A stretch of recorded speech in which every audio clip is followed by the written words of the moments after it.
with all of you today. What you do for our country makes all the difference in the world in the lives of every citizen in our country. Your service and sacrifices have given us the freedom some take for granted today, but you certainly do not. As you know, freedom is a privilege. Freedom is fragile. Freedom is precious, and you can lose it in a minute, and you're the people who are the guardians of the gate of freedom. I want to just go from story to story over the years. I'll start with General Robbie Reisner, Oklahoma cowboy, became a pilot in World War II. After World War II, he flew the P-38s. He was selected by the Air Force to retrace Lindbergh's route in a jet across the ocean. Then he was an ace in Korea. He fought the last personal air-to-air duel that will ever be fought. Robbie met China's top ace over Korea. General MacArthur set up the combat. Isn't that interesting? Robbie decided in the middle of the fight to fight his opponent defensively because he had more fuel.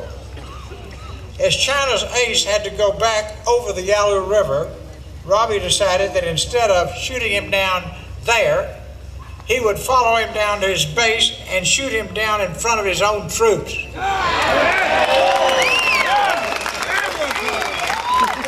That takes a lot of guts, you know that. And this would be the ultimate loss of face for China's top ace. I just defined the warrior spirit right there, and that is exactly what he did. He shot down the Chinese ace, then he looked down right over the airport. He looked down the runway, and there were 19 MiGs on the ground.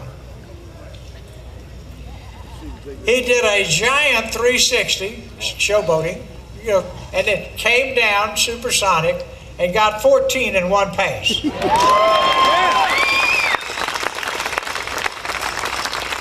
I've had a lot of fun over the years needling Robbie because he missed 5. And that doesn't make a bit of difference because that shows you the kind of guts our warriors have. Do you remember, you've heard this story, it was a long time ago, do you remember when President Truman chewed out MacArthur for bombing the airfield north of the Yalu River? That's it.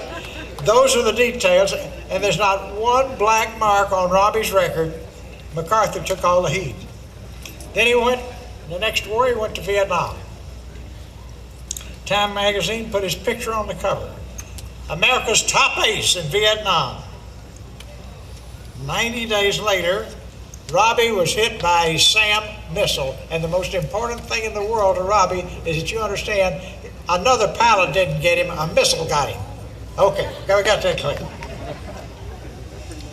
They captured Robbie and put this great man in a box for over 5 years. It was 140 degrees in the box. How many could last 2 days in that? He was there 5 years. He never bent, he never broke. Instead, he inspired countless young officers who were prisoners who stay alive by tapping on the box with a tap code. Now, just doing this, that's leadership at its best, I guess, to get the message over that way. And it was just, he did it, and when the prisoners came home, he was everybody's hero.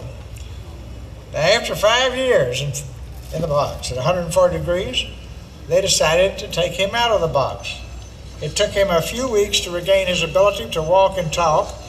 He was the senior officer in the camp. He looked around and realized that the other prisoners weren't allowed to have church services. As senior officer in the camp, he ordered church services the following Sunday. Now, how's that for courage?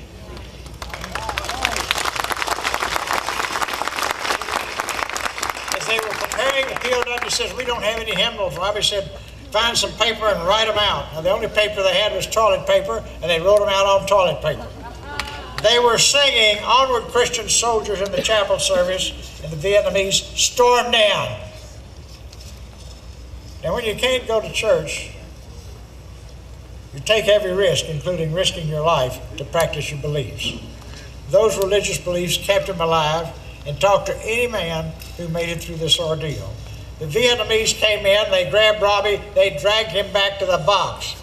The prisoners who were with him stood proudly to honor Robbie, and Colonel Bud Day, who later earned the Medal of Honor, stepped forward and led the group in singing a strictly forbidden song, the Star-Spangled Banner. All of these men who did that were brutally tortured. Years later, when Robbie came home, I said, "Robbie, what was going on in your mind when they dragged you back to the box?"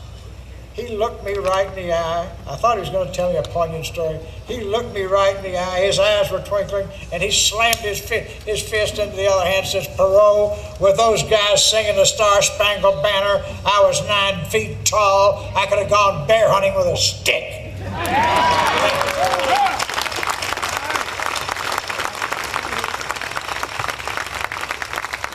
If you ever go to the Air Force Academy, there's a 9-foot-tall statue of Robbie Reisner with a stick at the base. Every cadet knows the whole story I've just told you. Now think of the multiplier effect that has on several thousand cadets training to become military officers. After the prisoners of war came home, they had first landed on the West Coast, gave them a warm greeting home, had a big band there, had a huge parade, and had the Dallas Cowboy cheerleaders leading the parade. And boy, they knew what they were fighting for after that. Believe me. 2 weeks later, the Sante Raiders and the soldiers who led the raid were invited to San Francisco by Governor Ronald Reagan and Mrs. Reagan, John Wayne, who played in the movie Greenberg, and Clint Eastwood.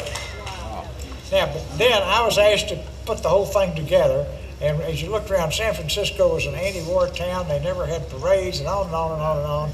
It just never had a record of getting a big crowd. This parade was the largest in the history of San Francisco. There was only one war demonstrator. All the men were riding in trolley cars with their wives, but they weren't marching, and so they were sitting there above it.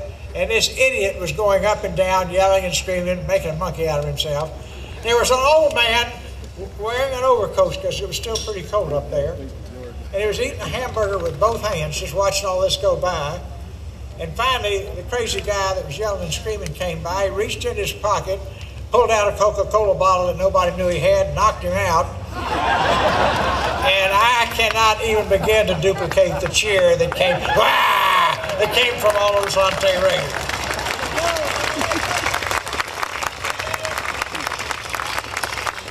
When Robbie got back, he was at Nellis Air Force Base in command. He was responsible for the Thunderbirds. That's a nice job.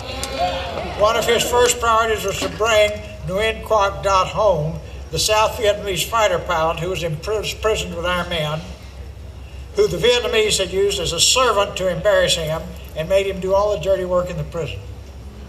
Nguyen Quoc Dat, who was called Max Dot by our men, used that opportunity to smuggle food and medicine to our men who were dying, and he kept countless men alive, and Robbie's highest priority was to recognize him for that. Yeah. Max came to the United States. He was honored all across the country. He went back to Vietnam. In '75, Saigon fell. Robbie Reisner, Colonel Howie Rutledge, and Navy Captain Morris were going into Saigon to save him. Now that takes a lot of guts from people who have been prisoners of war. They did not forget Doug. Imagine after 7 years in hell going back in to pick him up. That's a real leader. It takes a person with a lot of integrity. They were on the border ready to go, and do you know who saved them? Another military officer named Brent Scowcroft, who was on duty in the White House. The day Saigon fell, General Scowcroft got word of this, and within 30 minutes had a bus and a car at Max's house. He took not only Max, but every family member. And a former Sante Raider named George Petrie, and I'll bet that's a name some of you remember. George just passed away a couple of weeks ago in Dallas. But he put them all, then he put Dot in the trunk of the car, took them all to Tan Son Nhut Airport, and got them out to the USA. Our former POWs didn't forget him. They followed our military policy. You never leave a fellow soldier behind. You've done that all your career.